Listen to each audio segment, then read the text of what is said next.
오늘 우리에게 주신 말씀은 누가복음 15장 11절부터 24절까지 말씀입니다. 신약성경 누가복음 15장 11절부터 24절까지 말씀입니다. 제가 가진 성경 121페이지에 있습니다. 누가복음 15장 11절부터 24절까지 말씀 함께 교독하고 24절 말씀은 함께 봉독하겠습니다. 또 이르시되 어떤 사람에게 두 아들이 있는데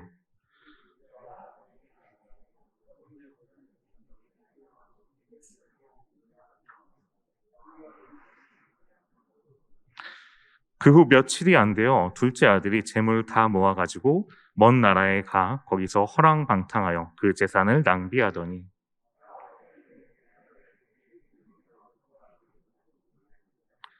가서 그 나라 백성 중 한 사람에게 붙여 사니 그가 그를 들로 보내어 돼지를 치게 하였는데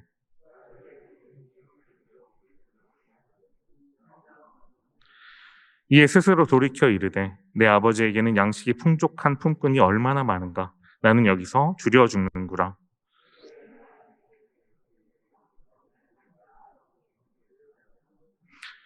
지금부터는 아버지의 아들이라 일컬음을 감당하지 못하겠나이다. 나를 품꾼의 하나로 보소서 하리라 하고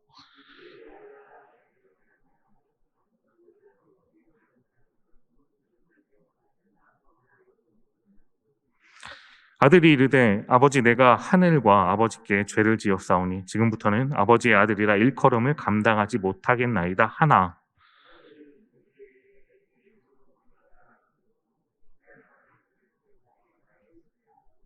그리고 살찐 송아지를 끌어다가 잡으라 우리가 먹고 즐기자. 이 내 아들은 죽었다가 다시 살아났으며 내가 잃었다가 다시 얻었노라 하니 그들이 즐거워하더라. 아멘. 누가복음 15장의 말씀은 죄인을 찾은 하나님의 사랑에 대한 이야기들로 그 비유들로 가득 차 있습니다. 오늘 본문에 나오는 아버지가 잃은 아들을 찾았을 때 하나님께서 얼마나 사랑하여 주시는지 하나님의 사랑이 아버지의 모습을 통해서 구체적으로 나타나고 있습니다. 오늘 이 비유의 말씀을 통해서 하나님 아버지께서 베풀어 주신 사랑이 어떠한 모습인지 그 은혜를 함께 나누길 소망합니다. 미국인 목사 칼 터틀은 결손 가정에서 자랐습니다. 그는 아버지로부터 심한 학대를 받고 자랐습니다. 그에게는 어린 시절의 아버지란 굉장히 무서운 존재였고 그의 일생은 어린 시절의 모습들은 매우 불행한 모습으로 가득 찼었습니다. 그가 성장한 뒤에 크리스찬이 된 뒤 그는 하나님 사랑을 경험하고 그 은혜를 찾고자 하였습니다. 하나님께서 나를 얼마나 사랑하여 주시는지 그 말씀을 그 음성을 듣고자 하였습니다. 그는 조용한 교회로 나아가서 하나님께 기도하였습니다. 나를 향한 사랑이 어떠한 것인지 하나님께서 나에게 어떠한 말씀을 주시는지 기도하였습니다. 그런데 반나절이 지나도록 그는 그의 기도의 응답을 받지 못하였습니다. 그리고 몹시 실망한 채로 집으로 돌아오게 되었습니다. 그가 집에 도착하자 그는 2달 된 아들이 우는 것을 듣게 되었습니다. 그리고 그 아기의 방으로 들어가서 그 아이를 들고 안으면서 아이를 향한 무한한 사랑이 뿜어져 나오는 것들을 깨닫게 되었습니다. 그리고 그는 울면서 아이를 향한 사랑을 고백하였습니다. 아들아, 내가 너를 너무 사랑한단다. 내 마음껏 다해, 내 힘을 다해서 너를 사랑할 것이다. 끝까지 무슨 일이 있어도 너를 사랑하고 품을 것이다. 라는 아이를 향한 사랑의 고백을 할 때 그때 하나님께서 갑자기 마음을 주셨다고 합니다. 그가 아이를 향해서 자기의 아들을 향해서 했던 그 사랑의 고백이 하나님께서 자신에게 부어주시는 그 사랑의 말씀인 그 음성임을 깨닫게 되었다고 합니다. 그래서 그 칼 목사님은 그 아들을 향한 사랑을 통해서 하나님 아버지께서 나를 얼마나 사랑하여 주시는지를 깨닫게 되었다고 합니다. 오늘 이 비유의 말씀에서도 아버지와 아들이 등장합니다. 먼저 둘째 아들의 모습을 잠시 살펴보면 그는 아버지에게 받게 될 유산을 먼저 달라고 요청하는 아들이었습니다. 굉장히 무례한 요구였음에도 불구하고 아버지는 그의 살림을 그에게 나누어 주었다라는 것을 오늘 말씀을 통해 볼 수 있습니다. 그리고 그 살림을 받은, 그 유산을 받은 아들은 며칠이 되지 않고 그 재물을 모두 들고 먼 나라로 갔다라고 말씀은 말해주고 있습니다. 그리고 타국에서 자신이 원하는 대로 살며 허랑방탕한 삶을 살았다고 말하고 있습니다. 자신이 생각하고 자신이 꿈꿨던 삶, 아버지께 받은 재산을 통해서 자신이 꿈꿔왔던 이상적인 삶을 살고자 했지만 그것들은 한계가 있었습니다. 그의 삶을 통해서 아버지께 받은 재산을 낭비하고 낭비해 버리자 그의 삶의 모습은 먹을 것을 구하는 것조차 어려워진 상황으로 바뀌게 되었습니다. 그래서 오늘 본문의 말씀을 살펴보면 그는 다른 사람 밑에서 돼지를 치는 삶을 살게 되었고 그것을 통해서 생계를 유지하고자 하였습니다. 그의 삶의 어려움 가운데에서 그를 도와주는 사람은 없었고 당장에 먹을 것도 구하기 힘든 상황 가운데 그는 처하게 되었습니다. 그리고 그때에 드디어 풍족했던 아버지의 집을 기억하게 됩니다. 당장 자신의 끼니를 걱정하게 되는 상황이 되자 아버지의 생활, 아버지의 집, 아버지와 함께했던 생활을 기억하게 되었던 것입니다. 자신이 맞닥뜨린 큰 어려움 가운데에서 아무에게도 도움받지 못할 때 아버지와 함께했던 풍족한 삶을 기억하게 되었습니다. 그런데 그는 쉽게 돌아갈 수 없었습니다. 그는 이미 아버지의 재산을 그 분깃, 자신에게 주어질 것을 달라라고 요청했기 때문에 그 유산을 미리 받았기 때문에 아버지께 돌아가기 망설였습니다. 보통 유대의 관습에서는 아들들에게 주어질 분깃들을 미리 분할하여 줄 수는 있지만 아버지가 돌아가시기 전에, 즉 아버지가 생존해 있을 때에는 그 유산들을 아들들이 마음대로 사용할 수는 없었습니다.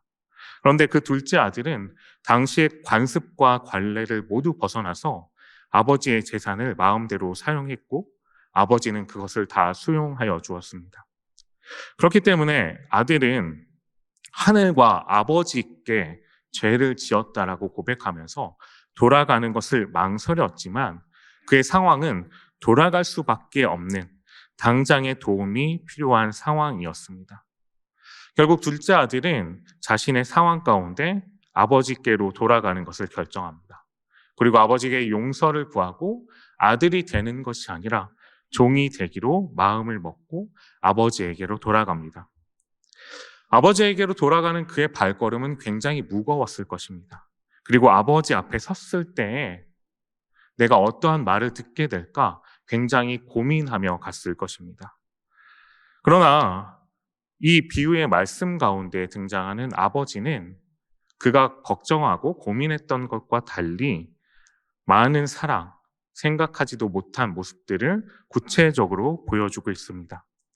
첫 번째로 이 비유의 말씀에서 나오는 아버지가 아들을 향하여 나타내는 그의 사랑의 모습은 기다리는 사랑의 모습이었습니다. 둘째 아들이 유산을 요구했을 때 아버지는 그 관례들을 모두 무시하고 모든 유산을 그에게 주었습니다. 그리고 그 아들이 자신에게 죄를 지었던 그 행동들을 다 수용하고도 그 아들을 기다렸던 것을 말씀을 통해서 볼 수 있습니다. 20절 말씀을 보면 이렇게 기록되어 있습니다. 이에 일어나서 아버지께로 돌아가니라. 아직도 거리가 먼데 아버지가 그를 보고 20절 말씀을 보면 그의 아버지가 먼 거리에서 아들을 먼저 본 것을 확인할 수 있습니다. 아버지는 그 아들이 언제 돌아오는지 계속해서 자리를 지키며 기다렸던 것입니다. 둘째 아들이 타국으로 갈 때 어떤 때 어느 시간에 어떤 시가 됐을 때 돌아오겠다라고 말하지 않았을 것이지만 그 아버지는 하루하루 아들을 기다렸던 모습을 보여주고 있는 것입니다. 어쩌면 둘째 아들이 돌아오지 않았다라면 그 자리를 계속해서 지키는 모습이 있었을지도 모릅니다. 이 비유에 나타나는 이 아버지의 모습을 보면서 하나님 아버지께서 어떤 분이신지 우리는 깨닫게 됩니다. 하나님 아버지께서도 우리를 이렇게 걱정하고 애틋한 마음으로 기다리는 분이십니다. 특히 죄인된 사람들을 향해서 아버지의 마음으로 그들을 계속해서 기다리고 돌아오기를 바라는 아버지의 모습이 있는 것입니다. 자녀된 우리가 하나님 앞으로 나아가는 것처럼 아직 예수님의 사랑 가운데, 예수님의 구원 가운데 없는 사람들이 온전히 돌아오기를 기다리는 사랑이 하나님 아버지의 사랑입니다. 두 번째, 이 아버지의 사랑이 나타나는 것은, 아버지의 사랑의 특징은 무조건적인 사랑을 보여주고 있습니다. 많은 분들이 어린 아이들에게 짓궂게 하는 질문이 하나 있습니다. 이제 그것은 바로 엄마가 좋아, 아빠가 좋아 라는 질문을 할 때입니다. 저 역시도 아들에게 그 질문을 장난으로 많이 하였습니다. 그리고 제가 이 아들과의 이 질문을 통해서 아들이 곤란해지기를 장난치곤 했습니다. 근데 문제가 뭐였냐면 아들은 이 질문에 거리낌 없이 엄마라고 얘기했습니다. 아들은 전혀 곤란해하지 않았고 엄마가 좋아, 아빠가 좋아라는 질문에 늘 먼저 엄마라고 이야기했습니다. 그러던 중에 하루는 제가 아들의 입에서 아빠가 좋아가 듣고 싶었습니다. 그래서 처음에 엄마가 좋아, 아빠가 좋아라고 질문을 하고 엄마라고 대답을 하자 다른 것들을 계속해서 질문했습니다. 할머니가 좋아, 아빠가 좋아. 할아버지가 좋아, 아빠가 좋아. 고모가 좋아, 아빠가 좋아. 제가 한 번을 이겼을까요? 할머니가 좋았고 할아버지가 좋았고 심지어 외국에 사는 고모가 1년에 한두 번밖에 못 만나는데 그 고모가 좋다라고 아들은 대답했습니다. 그래서 저는 여기서 멈추지 않았습니다.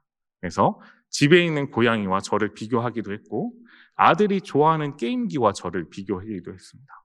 그러나 안타깝게도 아들의 입에서 한 번을 아빠가 좋아라는 이야기를 듣지 못했습니다.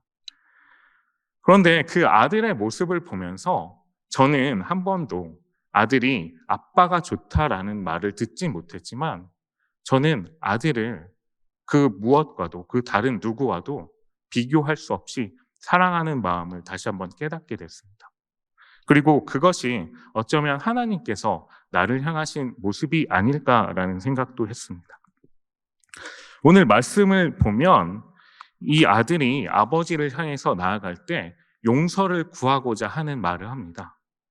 본문 말씀을 보면 내가 아버지께로 가서 하늘과 아버지께 죄를 지었사오니 내가 아버지의 아들이라 일컬음을 받지 않겠나이다. 내가 종의 하나가 되겠나이다. 라는 마음으로 아버지의 집으로 돌아갑니다.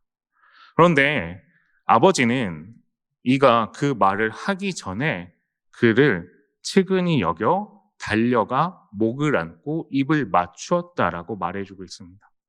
20절 말씀을 보면 아버지가 그의 아들을 향해서 달려가서 안고 측은히 여기며 입맞춤을 하였습니다.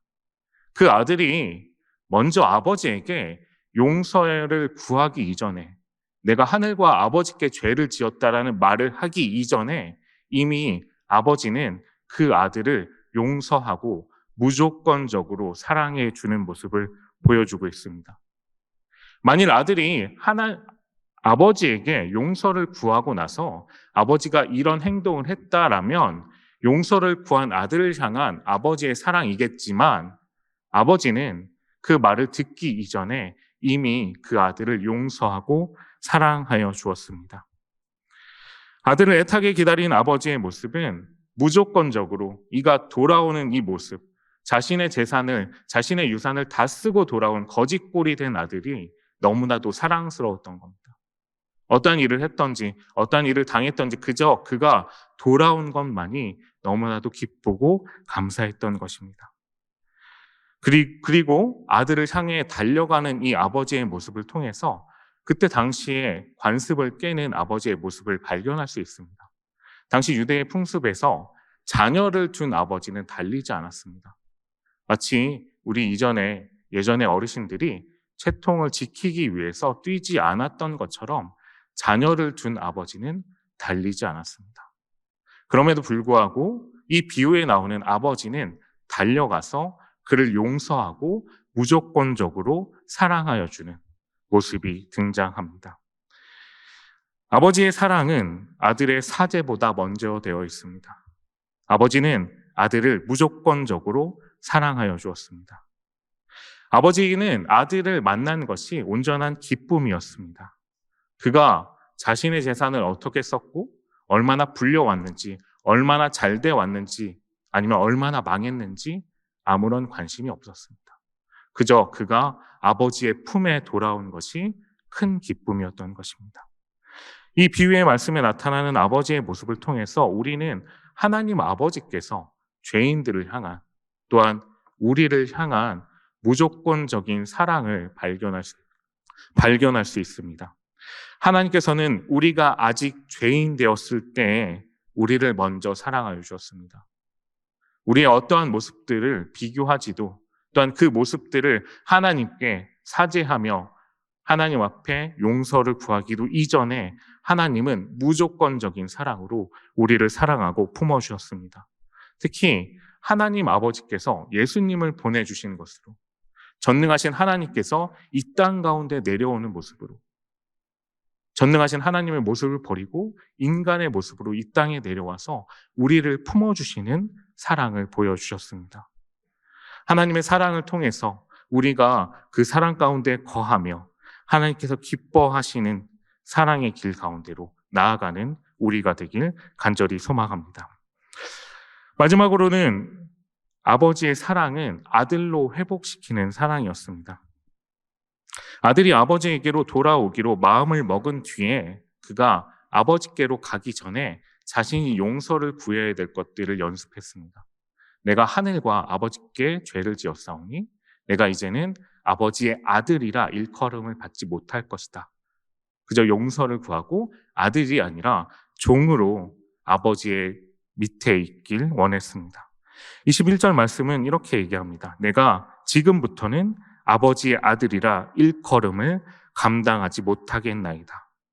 그런데 이 19절의 말씀과 21절의 말씀을 비교해 보면 굉장히 동일해 보이지만 마지막에 한 단어가 다르게 나타나고 있습니다. 그것은 바로 맨 마지막에 나타나는 못하겠나이다, 하나라는 단어입니다. 아버지께 자신이 이제는 아버지의 아들이라 일컬음을 받지 못할 것이다 라고 고백했지만 아버지는 그의 고백을, 그의 용서를 받지 않았습니다. 자신을 종으로 삼아달라고 요청했지만 아버지는 그것을 듣지 않았습니다.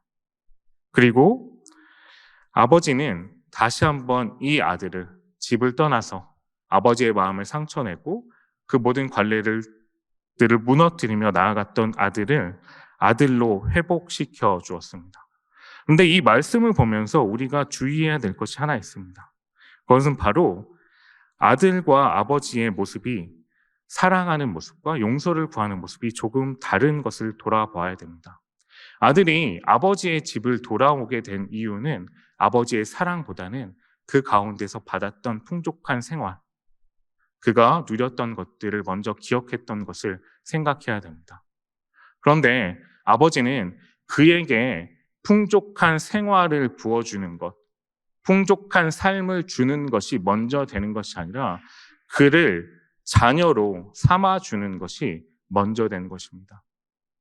우리가 신앙생활을 하며 세상 속에서 어려움을 마주하고 그 어려움을 기도 제목으로 들고 나아갈 때에 우리가 기억해야 될 것은 하나님께서 내가 원하는 풍족한 삶으로 세상 사람들이 기뻐하고 좋아하는 가치 있는 것들로 채워주는 것이 아니라 우리를 먼저 하나님의 자녀로 그 은혜 가운데로 불러주시고 그것이 아버지께서 기뻐하시는 방법이고 아버지께서 우리를 인도하는 방법임을 먼저 깨달아야 됩니다. 하나님 아버지는 우리의 삶의 풍족함을 채워주는 분만 아닙니다. 세상 사람들이 보기에 좋은 것들이 가득 차는 삶이 그리스도인들의 삶이 아닙니다. 또한 우리가 비록 그러한 기도의 제목으로 하나님 앞에 나아갈지라도 하나님께서는 그것들을 먼저 채워주시는, 내가 바라는 것들을 부어주고 내가 원하는 리스트를 채워주는 하나님이 아니라 그저 아들로, 자녀로 그 사랑 가운데 거하게 하는 하나님 아버지이심을 우리가 깨달아야 합니다. 기독교에서 말하는 사랑은 결핍을 풍족으로, 실패를 성공으로, 패배를 승리로 바꾸어주는 것만이 아닙니다. 하나님이 주시는 은혜가 우리가 바라고 꿈꾸는 것들이 이루어지는 것이 아니라 그저 감히 나아갈 수 없는 전능하신 하나님의 자녀라고 일컬음을 받는 놀라운 역사가 일어나는 것이 기독교에서 말하는 사랑임을 우리가 깨달아야 될 것입니다. 이 아버지는 이 둘째 아들, 정말 용서할 수 없이 아버지께 무례한 행동을 했던 둘째 아들을 종이라고 부르지 않았습니다. 아들로 회복시켜 주었습니다. 그리고 아들로 살아가게 하였습니다. 우리가 주님 앞에 나아가서 우리의 기도의 제목들을 올려드리고 주님의 뜻하신 삶 가운데서 우리가 자녀로 회복된 것이 우리에게 가장 큰 은혜가 되길 원합니다. 우리가 하나님 아버지의 사랑을 받는 것이 우리의 신앙의 목적이 되길 간절히 소망합니다. 오늘 이 잃어버린 아들의 비유를 통해서 아버지의 사랑을 구체적인 모습들을 함께 나누었습니다. 이 비유에 나타난 아버지의 사랑을 통해서 하나님 아버지의 사랑을 우리가 엿볼 수 있었습니다. 하나님은 무조건적인 사랑으로 우리를 쉼없이 기다리고 또한 우리를 자녀로 삼아주시는 사랑의 모습을 나타내주고 있습니다. 사랑하는 여러분, 우리가 그 아버지의 사랑과 은혜 가운데 거하고 있는지 돌아보아야 됩니다. 그리고 오늘도 우리에게 그런 놀라운 사랑을, 무조건적인 사랑을 부어주시는 하나님의 사랑 가운데 거하는 사람들 되길 소망합니다. 또한 오늘이 지나고 내일 우리의 자리로 돌아갔을 때에 그 사랑을 지키며 그 사랑 가운데 거하며 그 사랑을 전하는 빛과 소금의 역할을 하는 귀한 성도들 되길 간절히 소망합니다. 기도하겠습니다.